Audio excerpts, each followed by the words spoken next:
नमस्कार, मैं हूं श्वेता रंजन और आप देख रहे हैं गवर्नेंस नाउ का खास शो चेक्स एंड बैलेंसेस। आज का मुद्दा ज्ञानवापी से जुड़ा है। बनारस और ज्ञानवापी सुर्खियों में है।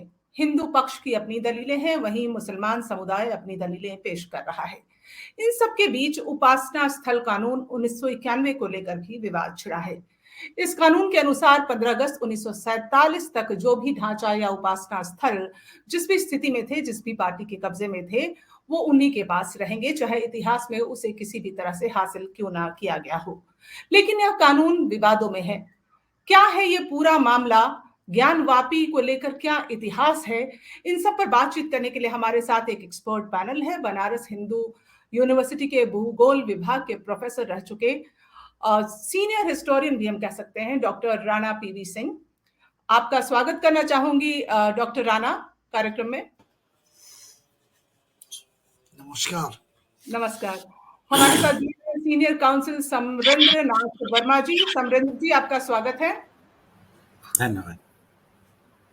और हमारे साथ जुड़ रहे हैं राहुल राव। राहुल जी भी आप कहिए कि एडवोकेट और काउंसिल है, तो इनसे भी हमें लीगल पक्ष जो है वो जानने को मिलेगा। और साथ ही हमारे साथ जुड़ रहे हैं रुमान हाशमी, जर्नलिस्ट है, expert on foreign and Islamic affairs. तो रुमान हाशमी जी, आपका भी स्वागत है। Thank you. तो शुरुआत करते हैं डॉक्टर राणा से ही, क्योंकि इस मामले पर आपने बहुत ज्यादा कहिए तहकीकात की है, अध्ययन किया है, बहुत जानकारी का एक खजाना है आपके पास। तो ज्ञानवापी, क्या ये शब्द मस्जिद के साथ नहीं जाता? यहीं से शुरुआत करते हैं। पहली बात तो ये कहा जाता है, लेकिन यदि आप डॉक्यूमेंट देखें और कहीं देखें तो ये हुआ आलमगीर मॉस्क इन ज्ञानवापी। ज्ञानवापी क्षेत्र का नाम है या मोहल्ला कह सकते हैं, और हिस्टोरिकली नाम है, रिकॉर्ड्स में नाम है, और पॉपुलर भी नाम है। तो वो कब ये जुड़ गया, यहाँ हमारे जो सीनियर लोग हैं मुसलमान भाई, वो भी कहते हैं कि भाई कब जुड़ा मुझे नहीं पता, लेकिन काशी में इसको कभी बहुत सीरियस लिया नहीं गया और नाम ये कह दिया ज्ञानवापी। यदि आप नाम की व्याख्या करना शुरू करें तो 7वीं 8वीं शताब्दी से फुल प्रमाण सहित आप पुराणों का देख सकते हैं, या राजघाट के एक्सुएशन के रिपोर्ट में देख सकते हैं, जो 1956 से 58 के बीच में 6 वॉल्यूम्स में छपी हुई है। तो उस नामकरण से यह मतलब है, उसकी सारी स्टोरी जुड़ी हुई है। लेकिन यह कोई विवाद का विषय नहीं है। कहाँ लोकेट है तो उसको नाम जोड़ दिया, कह दिया, इसमें कोई ऐसी बात यहाँ के लोग तो नहीं समझते हैं। बाहर से भले कहा जाता है कि नाम कैसे जुड़ गया है, नाम जहाँ का क्षेत्र है वहां से कह दिया गया है, ऐसी कोई बात नहीं है। जैसे मुस्लिम पक्ष का कहना है कि ये मस्जिद अलग है और ये मंदिर अलग है, और दोनों ये की तो दीवार अलग, दोनों की दीवार तो जुड़ी हुई, जाके देख लीजिए अलग कौन सी चीज है। पीछे से तो दीवार जुड़ा हुई, इसमें तो कोई बहस ही नहीं है। जाके देख लीजिए, आप मैग्नेटिक लेजर बीम से भी करा लीजिए, पीछे सब एक है, कहीं अलग है ही नहीं है। सीधे सीधे उसी दीवार, उसी के पत्थर निकले हुए 3 गुंबदों पर पूरी मस्जिद खड़ी है, तो कहने से क्या होगा। मैं समरेंद्र जी तक आना चाहूंगी। समरेंद्र जी, 1991 के कानून का हवाला दे रहा है मुस्लिम पक्ष। ये कानून के क्या हम खिलाफ जा रहे हैं? अगर हम वीडियोग्राफी करा रहे हैं, या जो भी लोअर कोर्ट ने आदेश दिया, कमीशन बनाया गया, वीडियोग्राफी कराएगी, क्या गैर संवैधानिक है ये? जिस समय ये लॉ जो पास किया गया था, places of religious worship act 1991, उस समय सरकार नरसिम्हा राव जी की थी, और उस समय भी जो आज की डेट में जो पार्टी जो सत्ता में है, उस पार्टी ने उस समय भी इसका विरोध किया था। और आपने देखा होगा कि 1991 का जो एक्ट था, वो उसके मतलब लेजिस्लेशन के बावजूद भी ये जो राम जन्मभूमि बाबरी मस्जिद जो इशू था, सुप्रीम कोर्ट ने डिसाइड किया, और डिसाइड करने के बाद से ये टाइटल, ये उन्होंने कहा कि बाबरी मस्जिद को जो डिमोलिश किया गया था ये काफी निंदनीय था, but at the same time उन्होंने ये भी कहा कि title suit was in favour of Ram Lalla. और ये जो 1991 का जो प्लेसेस ऑफ वर्शिप एक्ट 1991 है, उसके रहने के बावजूद भी सुप्रीम कोर्ट ने उस पे अपनी मुहर लगाई कि वो जो राम जन्मभूमि बाबरी मस्जिद जो था वो उस लैंड को हिंदू पक्ष को दिया गया। अब रहा जहां तक इस पर्टिकुलर कानून का सवाल है, ये कानून ऑलरेडी अंडर चैलेंज है। एक अश्विनी उपाध्याय जी हैं, वो जो पिटीशन डाला है, उन्होंने 2021 में एक पिटीशन डाला था। उनका ये कहना था कि ये जो 1991 का जो कानून है, it is discriminatory against Hindus, Sikhs, Jain etcetera, क्योंकि ये उनके फंडामेंटल राइट को वायलेट करता है। और इस पे ऑलरेडी सुप्रीम कोर्ट ने ऑलरेडी इस पे यूनियन ऑफ इंडिया को उन्होंने नोटिस इशू किया है, और यूनियन ऑफ इंडिया को इस पे रिप्लाई भी फाइल करना है। और आप एक और चीज देखिए, 17 मई को जब लाया गया, जब ये कहा गया कि हिंदू पक्षकारों ने बताया कि जो सर्वे में ये बात आई है कि अंदर में शिवलिंग निकला, शिवलिंग का एविडेंस मिला है, जो कि मुस्लिम पक्षकारों ने बोला कि नहीं, वो शिवलिंग नहीं है, वो फव्वारा है, फाउंटेन है। उसके बावजूद ये मामला सुप्रीम कोर्ट में गया। सुप्रीम कोर्ट ने इस पे कोई फैसला नहीं सुनाया है, लेकिन सुप्रीम कोर्ट को सारा कुछ मालूम है, 1991 का एक्ट मालूम है, सारा कुछ मालूम है। उसके बावजूद भी उन्होंने कहा कि शिवलिंग जहाँ पे पाया गया है उसको प्रोटेक्ट किया जाए, और साथ में जो नमाज जो मुस्लिम्स को है ऑफर, वो वहाँ पे अपना नमाज अदा कर सकते हैं, वो भी उनको फ्रीडम दिया गया। तो इसीलिए मैं ये कह रहा हूँ कि 1991 का जो एक्ट है, उसके बावजूद भी राम जन्मभूमि बाबरी मस्जिद जो है वो जो टाइटल वो हिंदू पक्षों को दिया गया। और समरेंद्र जी, जैसा कि मौजूदा सरकार का ये नारा भी रहा है, अभी नहीं मैं कहूंगी, लेकिन उस दौरान जब अयोध्या का मामला सुर्खियों में था, तब भी था कि अयोध्या तो झांकी है और काशी मथुरा बाकी है। तो अगर हम इस स्टेटमेंट पर चलें, इस नारे को देखें और समझने की कोशिश करें, तो ये लगता है कि ऐसे तो अगर आक्रांता औरंगजेब ने ना जाने कितने मंदिर ध्वस्त किए, कितने मंदिर तोड़े, तो अगर हम ऐसा करने लगेंगे तो are we not on the path of becoming the hostages to the past? Rahul ji, आप क्या कहेंगे? क्या हम देखिए, मैं इसमें राजनीति में मैं नहीं जाऊंगा, ठीक है। मेरा सिर्फ ये कहना है कि ठीक है, अगर आपने जो कानून बनाया उसका उद्देश्य था कि शांति रहे, लेकिन साथ साथ आपने कॉन्स्टिट्यूशन में ये भी आपने राइट दिया है, फंडामेंटल राइट है जो कि to practice your religion for restoration of your religious place, वो भी एक मुद्दा है। और साथ में आपको एक चीज मैं और बताना चाहूंगा, you can't wish away history by brushing it under the carpet. अगर कुछ गलती पहले हुई है तो गलती को ठीक भी करना पड़ेगा। आप ये कहिए अपनी गलती होगी तो होगी। आपकी राय क्या मेल खाती है समरेंद्र जी से? ये जो आपने सवाल पूछा, इसका सोशल और पॉलिटिकल रैमिफिकेशन काफी है, क्योंकि लोग जो हैं आज वो बाबरी मस्जिद के इशू को लेके शुरू हुए। मैं अपने लर्नेड ब्रदर से सहमत नहीं हूं कि वो जो एक्ट जो अभी साइट किया जा रहा है उसमें एक स्पेशल एग्जेम्पशन था बाबरी मस्जिद के लिए, जो कि सुप्रीम कोर्ट ने भी अपने जजमेंट में नोट किया है। सो प्लेसेस ऑफ वर्शिप प्रोटेक्शन जो एक्ट है 1991 वाला, उसमें बाबरी मस्जिद को थोड़ा सा अलग रखा गया है, उसकी स्पेशल स्टेटस को कंसिडर किया। अभी रहा ये काशी, मथुरा और अन्य जगहों पे माइट क्रिएट अननेसेसरी इश्यूज। तो जैसे मैंने शायद पहले भी कहा है कि इसको कन्फ्रंटेशनल इशू न लेते हुए कहीं पे बैठ के बातचीत करके इस बात को सुलझाना जरूरी है। लेकिन धर्म के ठेकेदार अगर बैठेंगे, पॉलिटिशियंस बैठेंगे, वो कहेंगे कि नहीं ठीक है, हमारी आस्था है या हमारा विचार है या हमारे लोग हैं, उसको हमको देना है, तो वो क्या है, वो गर्मा गर्मी में ये कहाँ तक सुलझ पाएगा पता नहीं। इसीलिए फिर आखिर में जैसे बाबरी मस्जिद में भी बहुत कोशिश की गई थी कि भाई बैठ के बात करके मैटर को सुलझाया जा सके। तब ये भी कहा गया था कि भाई बाबरी मस्जिद आप हिंदुओं ने कहा था कि बाबरी मस्जिद आप हमको वो जो है वो आप इस बात को हमको दे दो, क्योंकि राम लल्ला जो है हमको बहुत प्यारे हैं, हम वो मथुरा और काशी की बात को छोड़ भी देंगे। लेकिन वो सेटलमेंट हो नहीं पाया।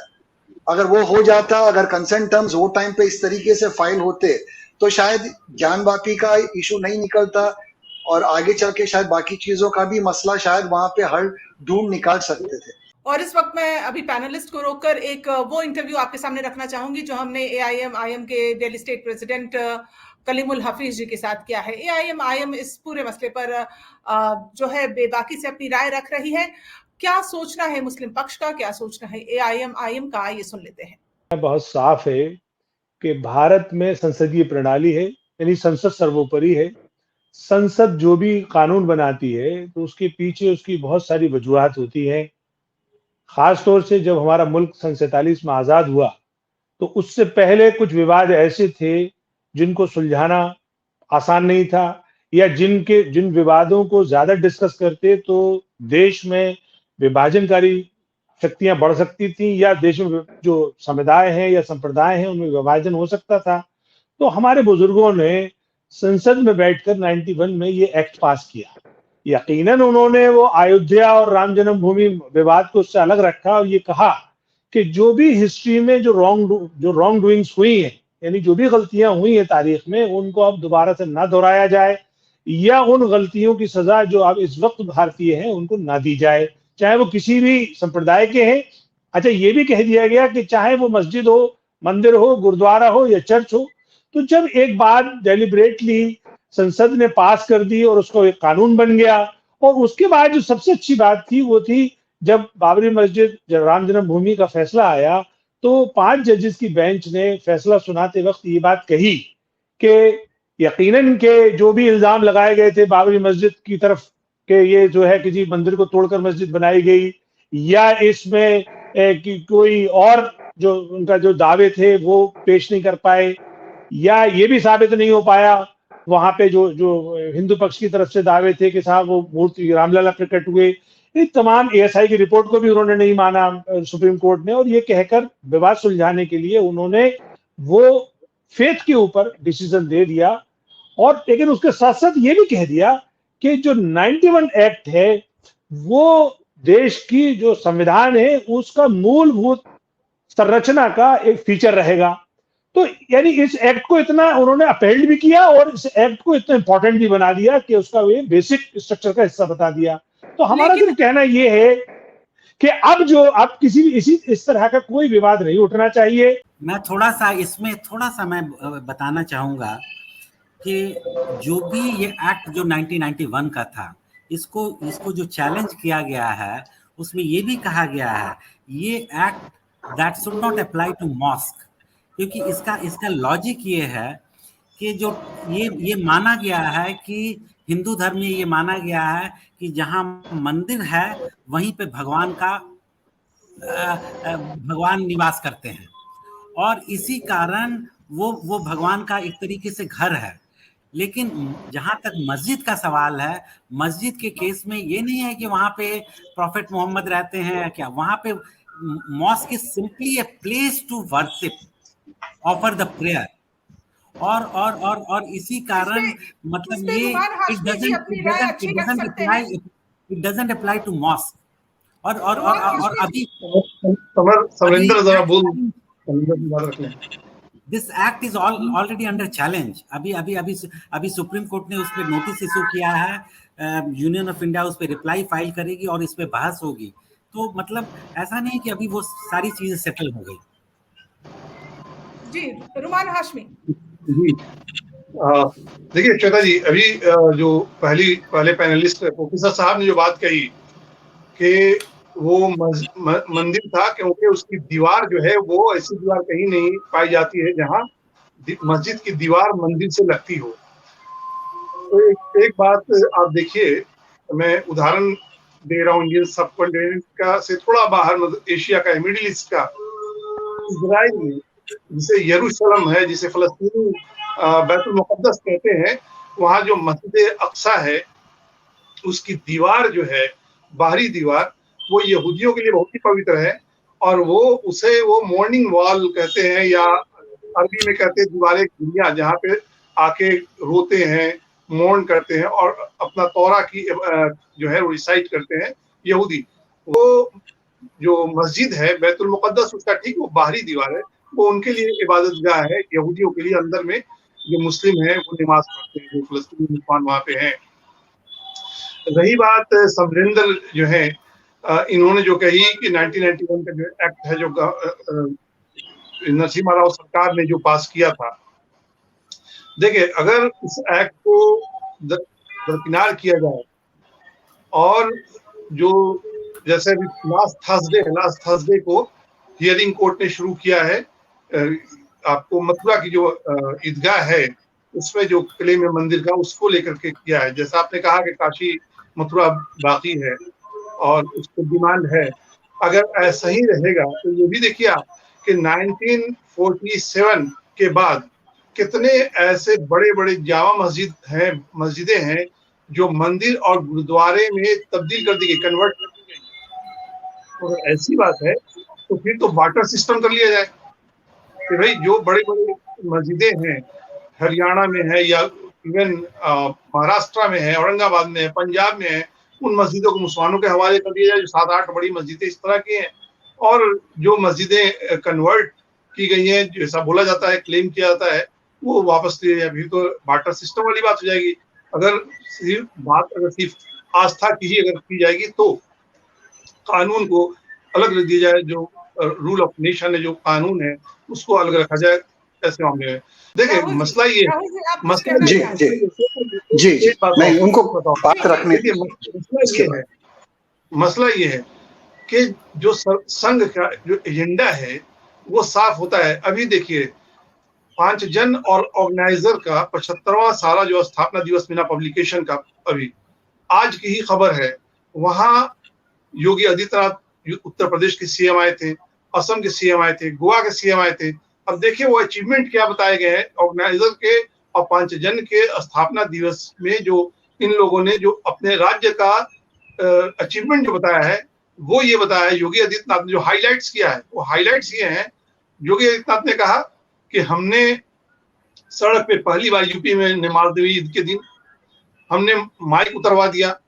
असम के चीफ मिनिस्टर ये कहते हैं हाईलाइट्स में, अचीवमेंट में, कि हमने मदरसे बंद करवा दिए, मदरसे को ग्रांट मिलता था वो बंद करवा दिया।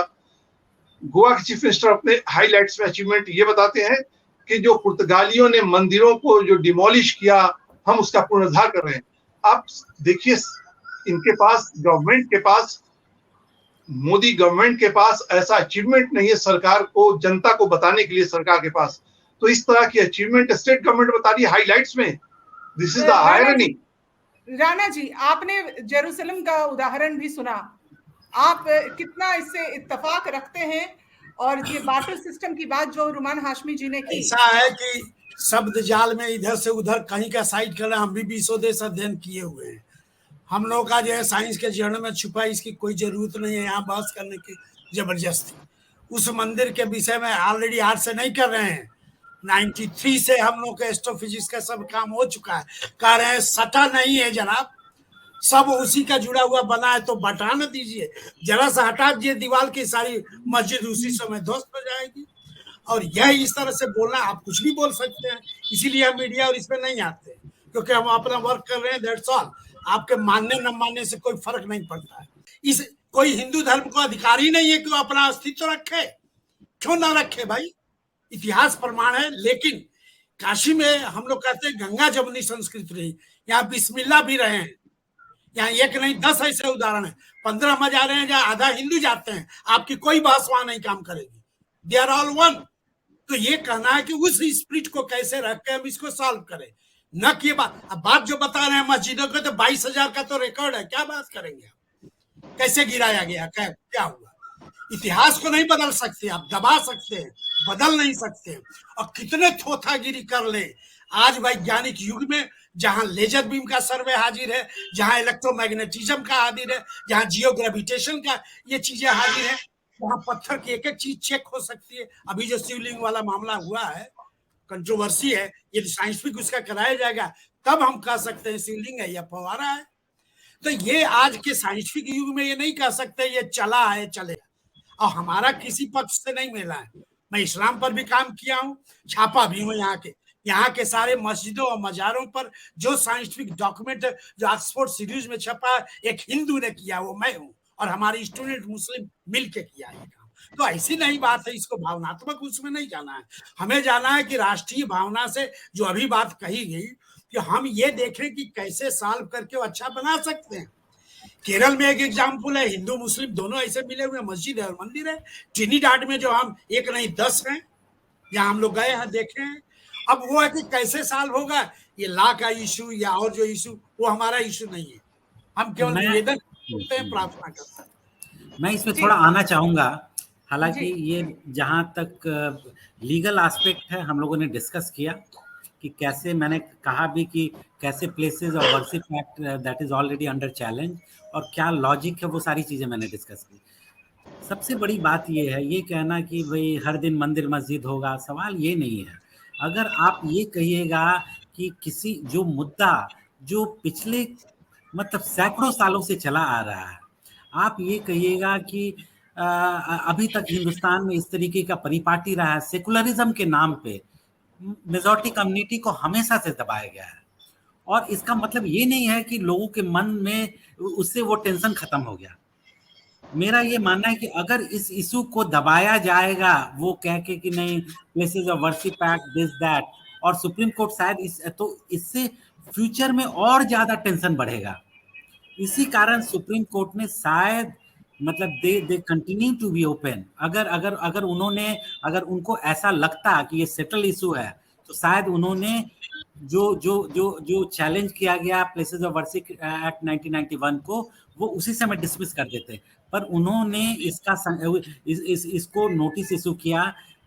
इसका मतलब वो ओपन है, उनको ये पता है कि ये इशू को हमें ओपन माइंड से सोचना पड़ेगा, समझना पड़ेगा। साथ में हमें ये भी देखना भाई अगर 5-10 अगर चेंज होता है, लेकिन लोग बात ये नहीं कर रहे हैं कि हिंदुस्तान में जितने भी बने हैं लाखों मंदिर तोड़ के जो मस्जिद बने हैं सबों को कन्वर्ट किया जाए। बात हो रही कुछ जो हिंदू संस्कृति हिंदू धर्म के जो सिंबल हैं, जो आइकॉन सिंबल है, केवल उन्हीं कुछ मंदिरों की बात हो रही है। तो इसीलिए दबाने से हम ये सोचेंगे कि ये मामला दब जाएगा, ऐसा नहीं होगा। अगर कोई चीज अगर लोगों के मन में उमड़ घुमड़ रहा है तो ये आगे जाके बहुत बड़ा ये बन सकता है। तो इसीलिए हमें थोड़ा ओपन होना पड़ेगा, ओपन रहना पड़ेगा इसके लिए, और दूसरी साइड को भी बारे में ओपन रहना। जी सुवेंदु जी की बात मैंने सुनी, हमने हाशमी जी की बात सुनी और हमारे आर्कियोलॉजिकल एक्सपर्ट उनकी भी बात सुनी। एक बात मुझे तो ऐसा साफ दिखाई दे रहा है कि अगर इसको हम ईगो के बेसिस पे लेंगे, जो कि दोनों तरफ से कहीं ना कहीं ईगो बीच में या आड़े आ रहा है कि सेटलमेंट के हमेशा से आड़े आ रहा है। ईगो के बेसिस पे अगर हम इसको सेटल करना चाहेंगे तो वो होगा नहीं, इमोशंस पे जाएंगे तो वो होगा नहीं। प्रैक्टिकली अभी आप इस बात को कोर्ट में अगर आप ले जाते हैं तो वहां पे तो जो बहस होगी वो फैक्ट्स पे ही होगी, और फैक्ट्स पे अगर देखेंगे तो इसका सॉल्यूशन मेरे ख्याल से या एक indication places of worship act का जो एक प्रोविजन है जिससे हिंदू सेना ने शायद वो एप्लीकेशन फाइल किया है कि इसके वजह से वो ज्ञानवापी मॉस्क के बारे में लागू नहीं होता। उसमें एक एग्जेम्पशन है कि कोई आर्कियोलॉजिकल साइट हो या एंशिएंट एंड हिस्टोरिकल मॉन्यूमेंट हो तो फिर वो इससे एग्जेम्प्ट होता है। तो उन्होंने कहा है कि इसकी वजह से places of worship act Gyanvapi के बारे में लागू नहीं होता। दूसरा जो एक चैलेंज ये है कि 1947 का जो लाइन ड्रॉ कर दिया गया है प्लेसेस ऑफ वर्शिप एक्ट में, ये आर्बिट्ररी लाइन है। इसमें सुब्रमण्यम स्वामी जी का भी एक पिटीशन है और वो उपाध्याय जी का भी एक पिटीशन फाइल करके उसको क्लब करके उसकी सुनवाई होने वाली है। ये दो चीजें समझना साथ में मेरे ख्याल से बहुत जरूरी है। क्यों? इसका कारण ये है कि देखिए हाशमी साहब ने जो हमें एक एग्जाम्पल दिया कि यहूदियों का मास्क जो है उनका जो जेरूसलम में जो है पीठ लग के ही उनका एक हमारे भारत में भी ऐसे बहुत सारे उदाहरण हैं, साउथ में भी मेरे ख्याल से रामेश्वरम में है कि एक तरफ मॉस्क है और दूसरी तरफ मस्जिद है। लेकिन इसमें एक चीज समझनी पड़ेगी, पहले तो ये कि अगर ये आर्कियोलॉजिकल साइट होता है, if it is hundreds of years old, ठीक है ना, और if it's a historical monument, तो फिर उसको सिर्फ हम आस्था की दृष्टि से ही नहीं, but you will also have to see from that point of view कि भाई उस स्ट्रक्चर को हम कैसे प्रोटेक्ट करें। सेकेंडली, नहीं राहुल जी, जैसे आपने कहा कि एंशिएंट मॉन्यूमेंट अगर टेम्पल्स हैं तो इसमें एग्जेम्प्ट रहेंगे 1991 एक्ट में, वैसे ये सवाल उठा गया, उसमें एग्जेम्प्ट होंगे तो वो एंशिएंट मॉन्यूमेंट एक्ट में आएंगे और उसमें भी यही होगा कि वो यथास्थिति में ही रहे। कन्वर्जन ऑफ रिलीजियस मॉन्यूमेंट्स की बात हो रही है, religious monuments and structure. No, there is a specific act which is called Ancient Monuments and Archaeological Sites and Remains Act. तो उसके तहत it is the argument, Hindu Sena का ये आर्ग्यूमेंट है कि because of that this Gyanvapi mosque जो है places of worship act में इंक्लूड नहीं होता, it has to be kept except. This is something which the court will look into. दूसरी एक बात है कि वो इफ इट, जैसे हाशमी साहब ने बताया कि भाई आक्रमक तरीके से अगर कोई मॉस्क को भी डेमोलिश करके उसको टेम्पल में कन्वर्ट किया गया है, now if it is hit by this particular situation कि भाई वो हिस्टोरिकल मॉन्यूमेंट हो, तो फिर उसको उस तरीके से देखा जाना पड़ेगा। Each case will have to be seen on its merits in a logical basis, जहां पे something deserves to be protected, जहां पे लोगों की आस्था जुड़ी है and there has been wrong done. मेरे ख्याल से फिर वो चीज सामने वाले कम्युनिटी को समझनी पड़ेगी और वो दे देनी पड़ेगी बड़े दिल से, फिर वो हिंदू हो या मुसलमान हो, जहां पे गलत हुआ है उस गलत। और देखिए, ये किसी राजा महाराजा या एम्परर औरंगजेब ने किसी ने किया हो, ये जरूरी नहीं है कि उसने गलत किया हो तो हम उसके साथ में आइडेंटिफाई करें।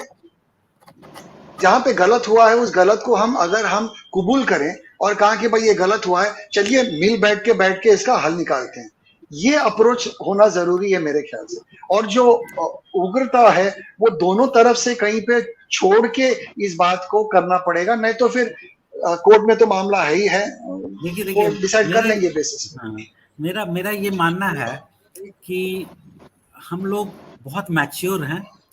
देखिए, आंदोलन चलता है, लेकिन उसके बावजूद आपको पता होगा जब इस पे बात चल रही थी, जब 2017-18 वगैरह के आसपास जब बात हो रही थी, नरेंद्र मोदी जो प्राइम मिनिस्टर थे उन पे बहुत प्रेशर था कि भाई ये तो सुप्रीम कोर्ट में मामला मतलब फाइनल वर्डिक्ट नहीं आ रहा है, हियरिंग नहीं हो रहा है, हमें अपना स्पेशल अपना लेजिस्लेशन ला के हमें रूल चेंज करके और हमें ये मंदिर बना देना है। उन्होंने उस समय कहा था हमें अपनी न्याय व्यवस्था पे पूरा विश्वास है, हम वेट करेंगे और जो सुप्रीम कोर्ट जो फैसला सुनाएगा हम उसी के अनुसार मंदिर बनेगा या नहीं बनेगा उसी पे जाएंगे। आज की डेट में भी स्थिति वही है, आंदोलन चल रहा है, दोनों तरफ से चल रहा है, लेकिन साथ साथ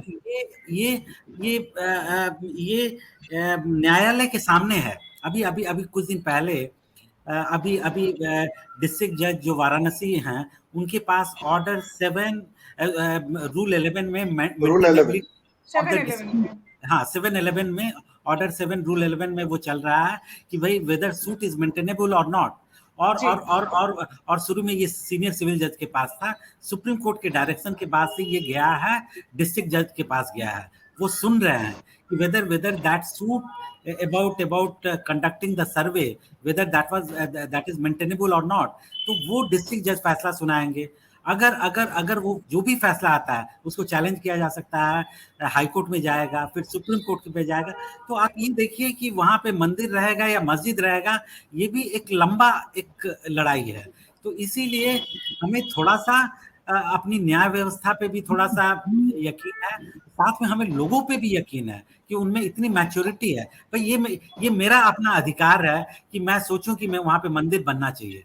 साथ में मेरा ये भी विश्वास है कि भाई हमें अपनी न्याय व्यवस्था में हमें न्याय व्यवस्था में भी हमें विश्वास है, जो वो फाइनल वर्डिक्ट देंगे हम उसी के अनुसार जाएंगे। राणा जी, फाइनल स्टेटमेंट राणा जी आपकी तरफ से।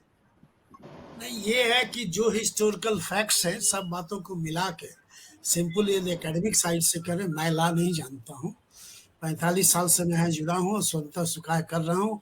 दुनिया भर के लोग आते जाते मिलते चलते रहते हैं। तो अधिकांश लोगों का जो विचार है वो मैं सिंपल वे में कहना ये चाहूँगा कि जो यहाँ की रही है कि एक ओर कव्वाली हो रही है और दूसरी ओर भजन हो रहे हैं। आज भी 15 साइट ऐसे हैं, तो क्यों नहीं उस रूप में जो कहा गया कि दोनों इस तरह से समरस भाव में आए तो हो सकता है। अब कब होगा कैसे होगा ये अलग की बात है। न्यायालय किस रूप में करेगा, कितना हम लोग फॉलो करेंगे, कितना हम उस फैक्ट्स को मानने को तैयार हैं। और ये कहना कि फैक्ट्स ये है तो आपके ठीक है, आप जो भी मन कहे सही कह दीजिए, जो लिखना हो लिख लीजिए, उससे कोई बात नहीं है। लेकिन जो वैज्ञानिक आधार पर कि अब जैसे शिवलिंग की जो बात कही जा रही है, अभी तक साइंटिफिक बेस पर या उस तरह के किसी स्कॉलर ने नहीं कहा है कि शिवलिंग है या फव्वारा है। कहा भाई जब तक पूरी टेस्ट हम नहीं ले सकते हैं, जियोलॉजिकल टेस्ट होगा, रेडियम का टेस्ट होगा, इलेक्ट्रोमैग्नेटिक टेस्ट होगा, तब हम फिर सिमिलर उससे कहीं करेंगे तभी होगा। सभी लोग ये कह रहे हैं कि भाई न्यायपालिका को हम माने, हम आपस में विचार करके इसको सॉल्व करें। और एक बात याद रखिए, आज जो है यूनेस्को में भारत मेंबर है।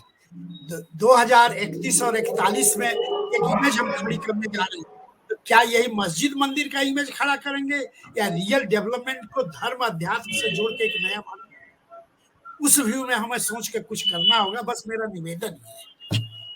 बहुत बहुत शुक्रिया आपका राणा जी, आपने अपनी ओपिनियन रखा और सबने मुझे लगता है मूल रूप से यही कहा है कि न्यायपालिका पर भरोसा है और न्यायपालिका के फैसले को जिस तरह से हर किसी ने अयोध्या मामले में स्वीकारा, तो इस मामले में भी स्वीकार्य ही होगा जो भी फैसला होगा।